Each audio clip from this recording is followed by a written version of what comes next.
ratify the establishment of the Irish Republic, and we pledge ourselves and our people to make this declaration effective by every means at our command.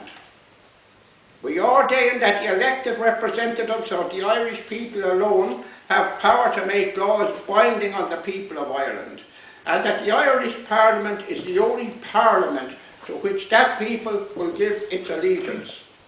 We solemnly declare foreign government in Ireland to be an invasion of our national right, which we will never tolerate. We demand the evacuation of our country by the English garrison. We claim for our national independence the recognition and support of every free nation in the world. And we proclaim that independence to be a condition precedent to international peace hereafter. In the name of the Irish people, we humbly commit our destiny to Almighty God, who gave our fathers the courage and determination to persevere through long centuries of ruthless tyranny and strong in the justice of the cause which they have handed down to us.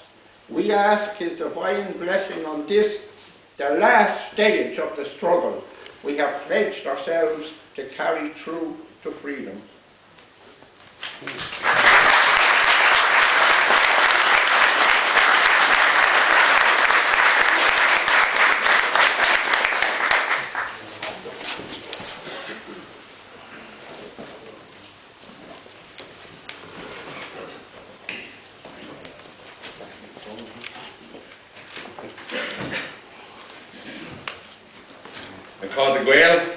It's a great honour to be here in the presence of William James Maguire, not only the President of the IRB, the President of the Republic, the true President of the Republic. The leprechaun in the park is not the President of anything. He's a representative of the Crown, the Viceregal Lodge. So this is our true President. And it's important that we all know and understand that. That's number one. Number two, before I proceed with this, I would like to send my commiserations to Tom McGrath, our Vice President, who cannot be here due to illness today. Tom wouldn't miss this for the world. His illness has prevented him, so please send your good wishes to Tom McGrath. Thank you very much for that. Now, this was a message to the free nations of the world from the first stall that was held there in the round room. To the nations of the world, greetings. The nation of Ireland, having proclaimed her national independence, calls through her elected representatives in Parliament, assembled in the Irish capital on January the 21st, 1919, calling upon every free nation to support the Irish Republic by recognising Ireland's national status and her right to its vindication at the Peace Congress. At the Peace Congress, it says there. Nationally, the race, the language, the customs and the traditions of Ireland are radically distinct from the English and from England. Ireland is one of the most ancient nations in Europe, and she has preserved her national integrity vigorously and intact through 7 centuries of foreign oppression. She has never relinquished her national rights. And through the long era of British usurpation, she has in every generation defiantly proclaimed her inalienable rights to the nationhood, down to the last glorious resort of arms in 1916. Internationally, Ireland is the gateway to the Atlantic. Ireland is the last outpost of Europe towards the west. Ireland is the point upon which the great trade routes between east and west converge. Her independence is determined by the freedom of the seas. Her great harbours must be open to all nations, instead of being a monopoly of England.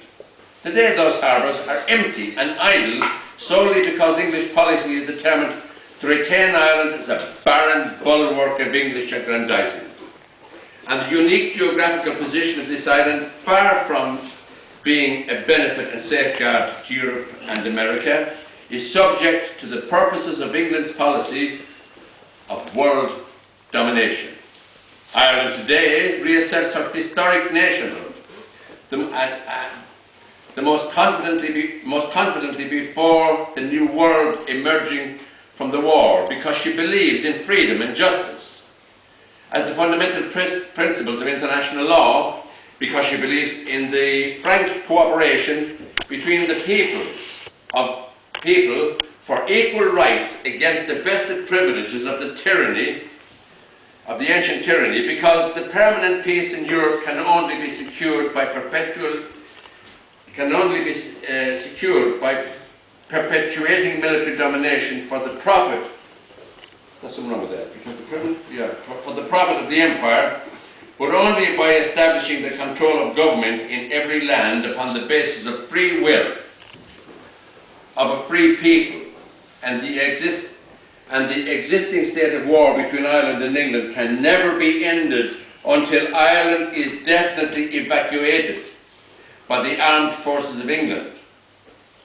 For those among the other reasons, Ireland resolutely and irrevocably determined at the dawn of the promised era of self-determination and liberty that she will not suffer foreign domination any longer, calls upon every free nation to uphold her national claim to complete independence as an Irish republic against the arrogant pretensions of England, founded on fraud and sustained only by the overwhelming military occupation. And she demands to confront publicly England at the Congress of Nations in order that the civilized world, having judged between England's wrongs and Ireland's rights, may guarantee Ireland its permanent support for the maintenance of her national independence. And that was signed on behalf of Dáil Éireann on 21st of January 1998, the Free Nations of the World. Thank you very much.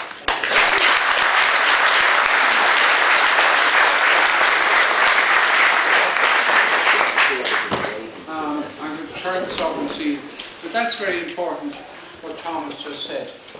You know, and you don't hear anything about Brexit. You don't hear that we have our sovereign 32-county government, and it's the only legal, valid and bona fide government that can sit in the European Parliament. And as I explained earlier, Britain doesn't have a sovereign government.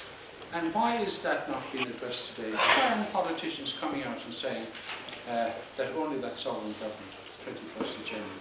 Well, why don't they recognise that, what we have? I mean, we have all the European countries for the first time in our history behind us, and are supporting us 100%. And when they find out that all we have is a provisional government under the Crown, how do you think those people are going to feel when they're betrayed? We don't have to have it. You need to tell the truth and be upfront with the Irish people and with the European people. They're our friends, and they were very important to us. And as I said, we have the largest territory in Europe.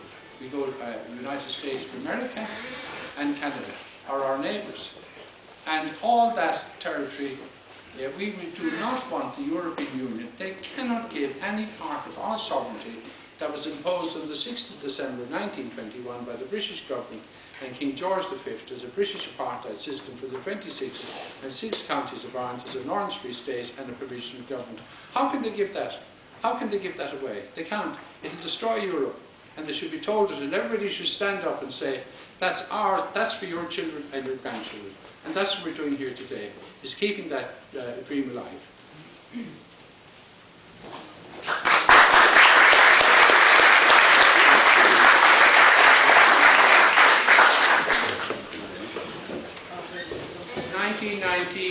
2018, the Irish Republican Brotherhood commemorating the 21st of the 1st, 2018, the 99th anniversary of the Sovereign Republic of Ireland, the 99th anniversary of the Sovereign Dáil Éireann government, the 99th anniversary of the Sovereign Dáil Éireann Republican Courts, 4 courts, the 99th anniversary of the War of Independence, Anno Domini 2018, I, William James McGuire, elevated and turned from this centre, the Mansion House, Dublin, the sovereign seal of Dáil Éireann, AD 12 strings, a Celtic Christian symbol and ethos, from the rising sun to the setting sun, from north to south and from east to west. and from wrong to right, and from